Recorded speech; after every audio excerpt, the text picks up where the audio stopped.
So what we have here are three similar right triangles. They're similar because all of these triangles have the same exact measures of their angles, and they're right because one of those angles is a right angle in each one of these triangles. The difference between each of them is that their side lengths aren't all the same, but you'll notice that the angles are the same.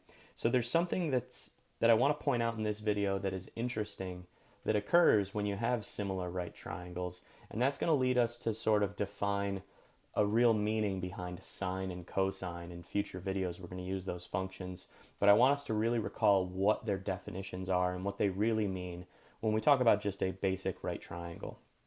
So I'm just going to pick an angle, and I could pick any angle, but I'm going to pick a 30-degree angle just to be the example that we're going to begin with today. And what I want to do is in each one of these triangles, I want to compare the opposite side from that 30-degree angle to the hypotenuse side of that 30-degree angle. And I'm just going to use O and H to represent the hypotenuse and the opposite side. And let me just number these triangles here real quick just so that I'm clear about which one is which. We'll call this triangle 1, this will be triangle 2, and then this will be triangle 3. All right, so I'm just going to try to be consistent about comparing those ratios of each of these triangles, and I'll put them right here in this little table. So let's take a look at the ratio between the opposite side and the hypotenuse side of triangle 1 with respect to the 30-degree angle. Okay, so from this 30-degree angle, where is the opposite side? Well, it's going to be across the triangle right there. So the opposite side is going to be 1, and the hypotenuse side is going to be always the side that's opposite the right angle. And so this is my hypotenuse because this is my hypotenuse because it's opposite the right angle. So that's 1 over 2. And so that says that with this triangle, at least with triangle 1, the ratio or the proportion of the opposite side to the hypotenuse side is 1 to 2. In other words, the hypotenuse is twice as long as the opposite side if we're talking about the 30-degree angle. Let's talk about the 30-degree angle in triangle 2. So over here, here's our 30-degree angle. And so our opposite side is going to be the side that's directly across the triangle from that 30-degree angle. And in this case, my opposite side is 2. My hypotenuse is always in the same position. It's always going to be the side opposite the right angle. So there's my hypotenuse. It should always be my largest side. And so this is a different fraction, but you'll notice it has the same value as the fraction that came from triangle 1. 2 over 4 is 1 over 2. So another way to write this would be to say 1/2. And I'll just keep my colors consistent here. It's the same thing. And so our suspicion is that this is probably going to hold true as well in triangle 3, but let's prove it. Here's our 30-degree angle. Our opposite side is 3. And our hypotenuse is the side that's opposite the right angle, and that's our 6. And in fact, if I do reduce that fraction, 3/6 is the same as 1/2. And so what we've shown here is that regardless of the lengths of the sides of the triangle, if the angles are all the same, or if they're similar, and if we have right triangles, then it turns out that the proportion of the opposite side to the hypotenuse is the same. So what you could do is you could, on a piece of paper, you could use a ruler, and you could draw a line. Then with a protractor, you could draw a 30-degree angle from either side of that line, as long as you measure, and this is actually 30 degrees. And then from the other side of that line, you could make sure that that's a 90-degree angle. And you could just get rid of the excess line there. And so by measuring those angles, you would have proven that this is a 30, 60, 90 triangle. Now measure your sides. And if you measure the sides of these triangles, let's say that this ends up being, 4 over here, and measure all the sides, I guarantee you that if that's 4, this is 8. That's always going to be true. If this is a 30, 60, 90, your opposite side is going to be half the length of your hypotenuse side. And so that will help us in the future. We can use this sort of as a shortcut when we're in this situation. We can say, we know what our answer is going to be. I know the proportion or the relationship between those two sides.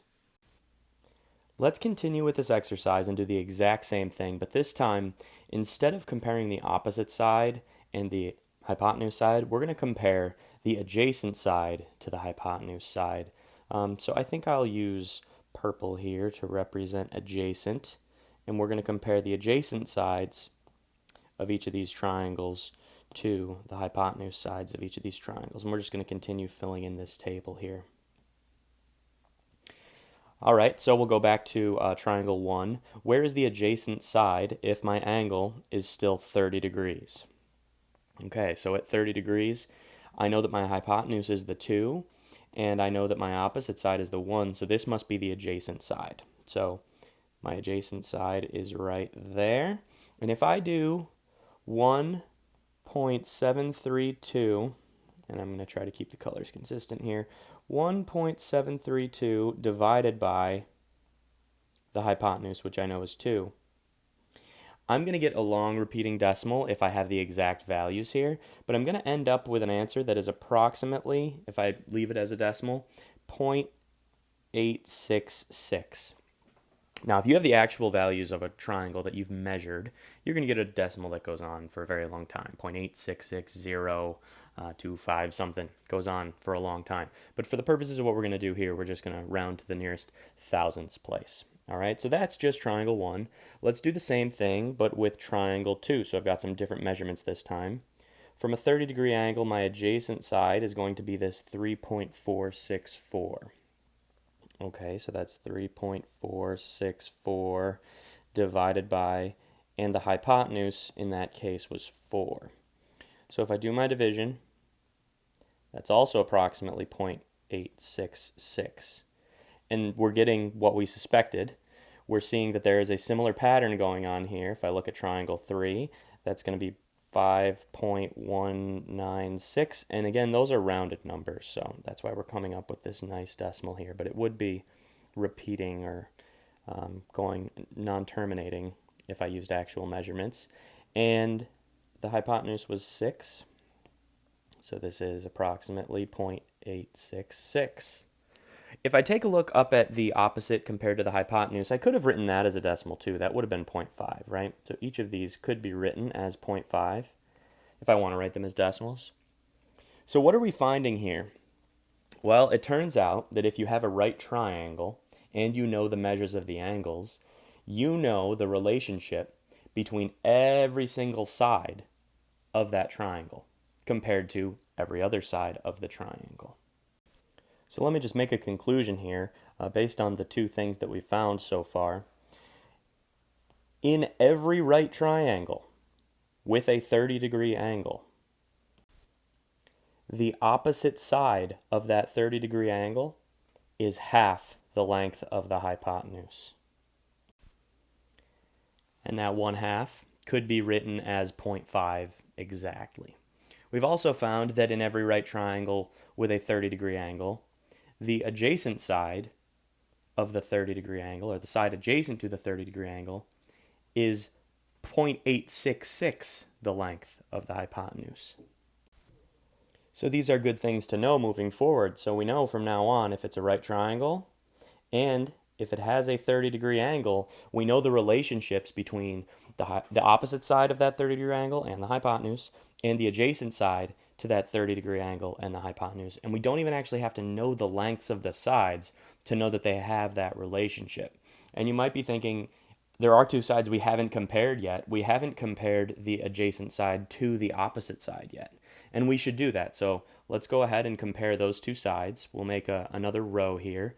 And so this time, we are going to compare the opposite side of each triangle to the adjacent side of each triangle. And this time we're going to leave the hypotenuse out of it because we've already compared the hypotenuse to the other two sides, and we'll see what we find. So I've gone ahead and filled in those values from each of the triangles because we've already identified those lengths. And if you do this division, again, this would be a decimal that would not terminate, but we're going to round to the thousandths place. These all work out to be approximately 0.577.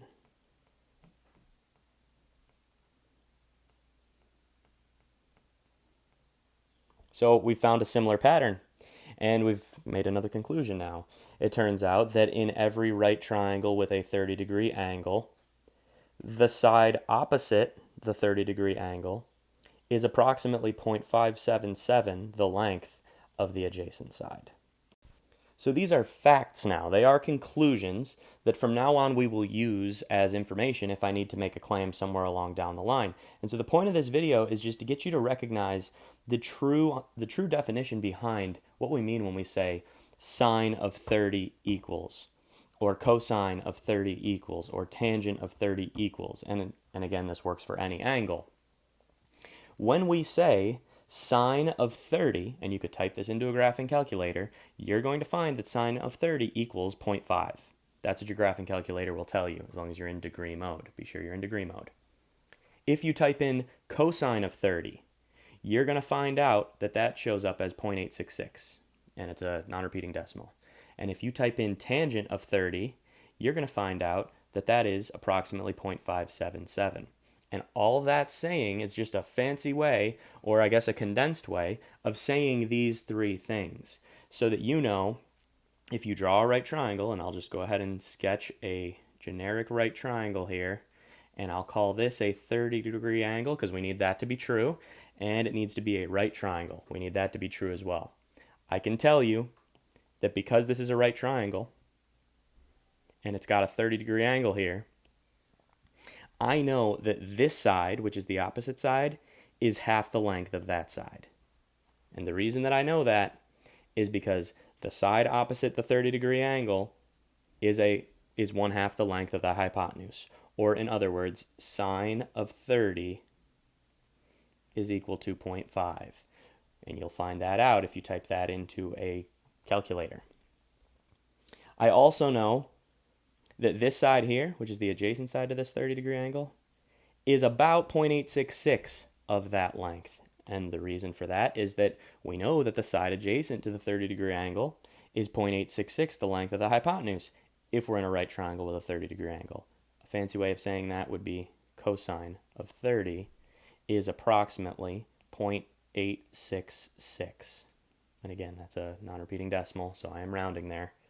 And I know that the relationship between the opposite side and the adjacent side is that this side is 0.577 the length of that side. The reason being,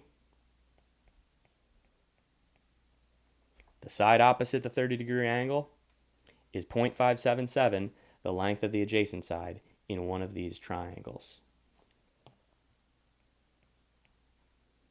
So when you see tangent, cosine, sine, don't confuse yourself by thinking that it's some fancy new function that's been designed. You could look at it as saying sine of 30. You could also look at it as saying, what is the relationship between the opposite and hypotenuse side of this triangle? And instead of thinking of cosine, you could say, what's the relationship between the adjacent and the hypotenuse side of this triangle? Or tangent, what's the relationship between opposite and adjacent? And starting with that, we're just going to use that information to build our knowledge of trigonometry moving forward.